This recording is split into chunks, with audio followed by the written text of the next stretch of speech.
यहाँ की सरकार युवाओं की बात नहीं सुनती है, यहाँ का विपक्ष युवाओं की आवाज नहीं बनता है। क्या ये छात्र कई औरों के छात्र है? ये इस प्रदेश के छात्र नहीं है क्या? जिन आंदोलनकारियों ने यहाँ के प्रदेश में उत्तराखंड बनाने के लिए अपनी शहादतें दी, अपना खून पसीना बहाया, क्या ये उनके बच्चे नहीं है? उनके ही बच्चे हैं। परंतु मैं आपको भी कहना चाहता हूँ, आप लोगों को वो ऊर्जा अपने अंदर पैदा करनी होगी जो हमारे अभिभावकों ने, हमारे आंदोलनकारियों ने अपने अंदर पैदा की थी।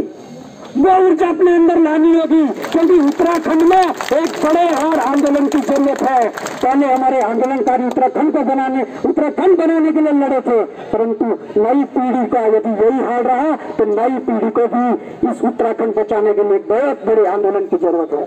जो प्रदेश व्यापी आंदोलन होना चाहिए, उसमें इन भ्रष्ट अधिकारियों को संरक्षण देने वाले नेताओं को कॉलर से पकड़कर सड़क पर घसीटना चाहिए। ऐसा आंदोलन होना चाहिए। उत्तराखंड सचिवालय के अंदर ऐसे पहाड़ विरोधी अधिकारी बिठा दिए गए हैं जिन्होंने उत्तराखंड की ऐसी तैसी कर दी है। यहाँ पर उत्तराखंड के लिए नीतियां नहीं बनती है, यहाँ पर नीतियां ऐसी बनाई जाती है कि कैसे उत्तराखंड को लूटा जाए। उन अधिकारियों को कॉलर से पकड़कर सड़क पर खींचने की जरूरत है। यूपीएससी में बैठे दलाल, जिन दलालों के कार्यकाल में कम से कम नहीं तो दर्जनों परीक्षाएं भ्रष्टाचार की भेंट चढ़ी है, ऐसे दलालों को कॉलर से पकड़कर सड़क पर घसीटने की जरूरत है। जिस दिन उत्तराखंड में ये क्रांति पैदा हो जाएगी, समझ लेना उत्तराखंड के युवाओं का भविष्य बन जाएगा। बहुत दर्द होता है अंदर से, हमें खुद शर्म आने लगी है। अब कितने परीक्षाओं को बोलेंगे कि रद्द करो या जांच करो, हमें खुद शर्म आ रही है। ये कहते हैं कि हर परीक्षा को आप रद्द करो, आप हर परीक्षा की जांच करो, परंतु इनके मुंह पे शर्म नहीं है। हमारे युवा साथियों को ये छलते आ रहे हैं। ये दर्द बॉबी पावर का दर्द नहीं है, ये दर्द उस पहाड़ में बैठे हुए हर युवा का दर्द है जो सोचता था कि उत्तराखंड हमारे आंदोलनकारियों ने हमारे लिए रोजगार के लिए बनाया है, उत्तराखंड हमें नौकरी देने के लिए बनाया गया है, उत्तराखंड यहाँ पर प्लेन रोकने के लिए बनाया गया है। ये पहाड़ में बैठे हुए हर उस किसान के बेटे का दर्द है, ये पहाड़ में बैठे हुए उस गरीब के बेटे का दर्द है। परंतु इन आंसुओं का कोई जवाब नहीं देगा। यहाँ की न सरकार इन आंसुओं का जवाब देगी, न यहाँ का विपक्ष इन आंसुओं को विधानसभा में उठाएगा। यहाँ पर युवाओं को अपनी आवाज खुद उठानी होगी।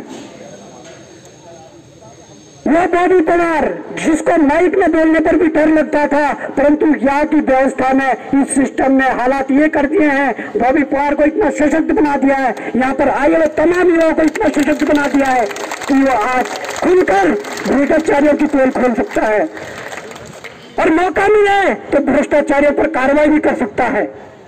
ये हर युवा की पीड़ा है। मुझे बहुत दुख होता है जब हिम्मत रखिए, जब हर परीक्षा में हमें परिणाम निकलते हैं और उसके बाद उस पर जांच बिठवाने पड़ती है, कहना पड़ता है कि परीक्षा रद्द करो। कहीं ना कहीं हमारे वो साथी जो मेहनत करके निकल रहे हैं, उनका भी हम दर्द जानते हैं। बड़े मुश्किल से वो पार्ट टाइम जॉब करके यहाँ पर पढ़ाई कर रहे हैं और यहाँ पर अपना सिलेक्शन पाते हैं। उनका सिलेक्शन टॉप में होना चाहिए था, टॉप 50, टॉप 100 में होना चाहिए था, पर भ्रष्टाचारियों की वजह से वो सिलेक्शन तो पा लेते हैं परंतु अंतिम पायदान पर होते हैं। जिन पदों पर उनकी जरूरत होती है उन पदों पर वो पहुंच नहीं पाते हैं।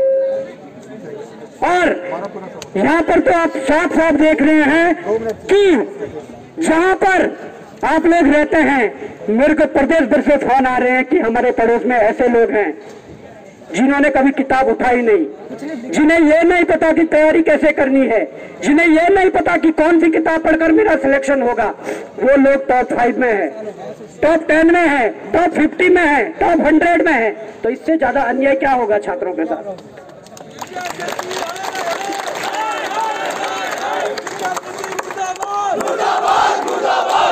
हम तो यही चाहते हैं कि इस परीक्षा की सीबीआई जांच करवाएं और युवा भी तब तक न उठे युवा भी तब तक ना उठे जब तक हमें सीबीआई जांच के लिए पूरा वो नहीं मिल जाता कि हम सीबीआई जांच करेंगे। मुख्यमंत्री को सीबीआई जांच के आदेश करने पड़ेंगे, क्योंकि होगी जांच तो आएंगे कई जद में, होगी जांच तो आएंगे कई जद में, क्योंकि यहाँ पर बिना तैयारी वाले काफी बैठे हैं।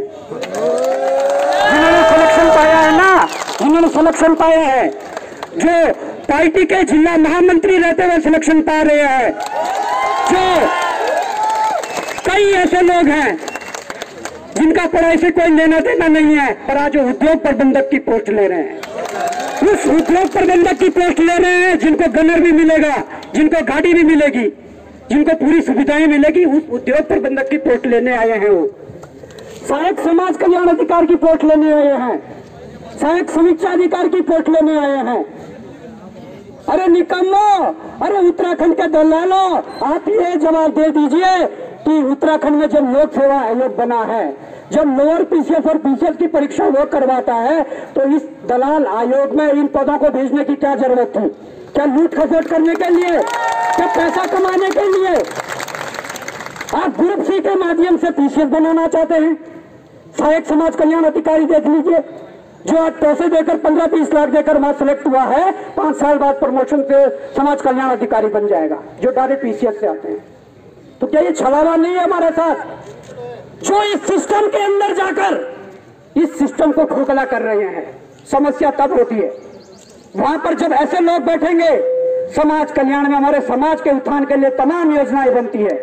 उन्हें क्या पता कि कौन कितने संघर्ष से आया है, कौन कितना संघर्ष करता है, कौन कितना पिछड़ा है, क्योंकि वो तो अपनी वो क्या कहते हैं धन्ना सेठ है ना, वो 15 लाख 20 लाख देके अंदर हुए हैं, वो नहीं जानते। सोने की चम्मच से खाने वाला बंदा कभी आपकी समस्या नहीं जान पाएगा। तो क्या समाज कल्याण करेगा, क्या समाज का उत्थान करेगा?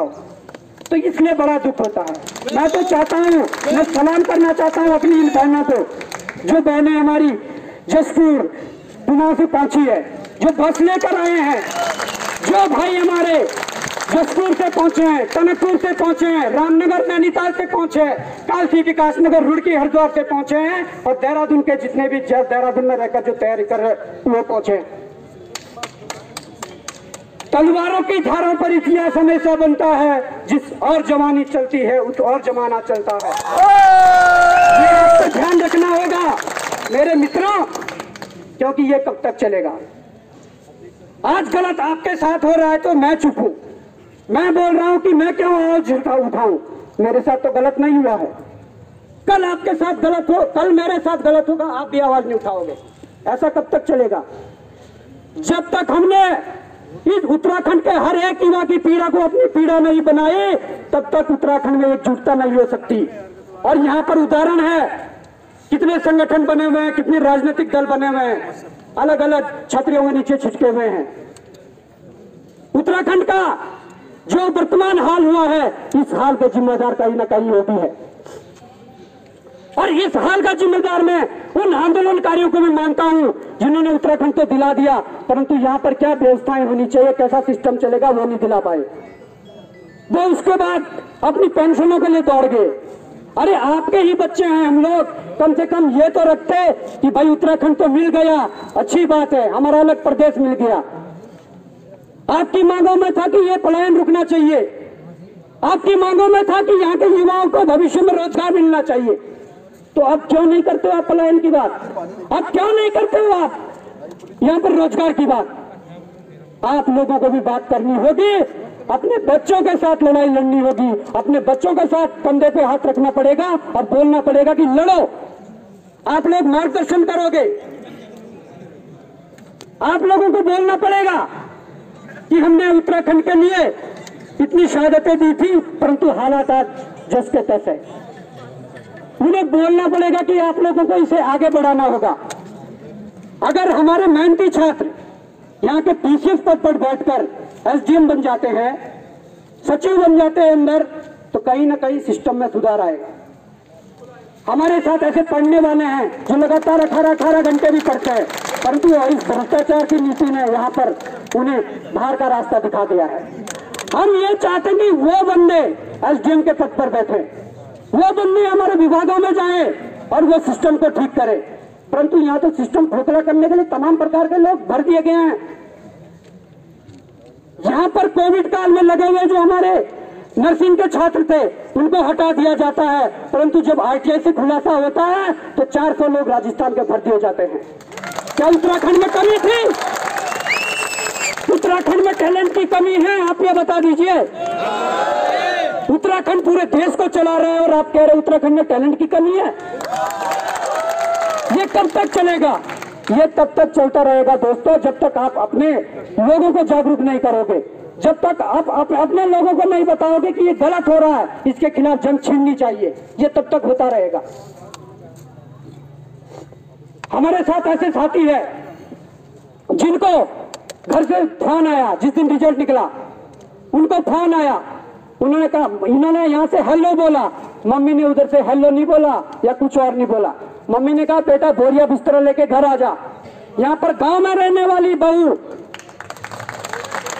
जो हाउस वाइफ का काम करती है, जिन्होंने कभी किताब नहीं उठाई है, वो टॉप में नाम आ रखा है। ये लोग निकल के तुम 4 साल से 7 साल से तैयारी कर रहे हो, तुम्हारा नहीं हुआ, तुम बोरिया बिस्तरा लेकर घर आओ। ये घटना है। अभी हम उन लोगों को भी बुलाएंगे जिनके साथ ये घटना हुई है। ये सबके साथ हुआ है, ये गलत बात है। ये जो आंसू निकले हैं, भावी पवार के आंसू नहीं है, ये उत्तराखंड के उस युवा के आंसू है जो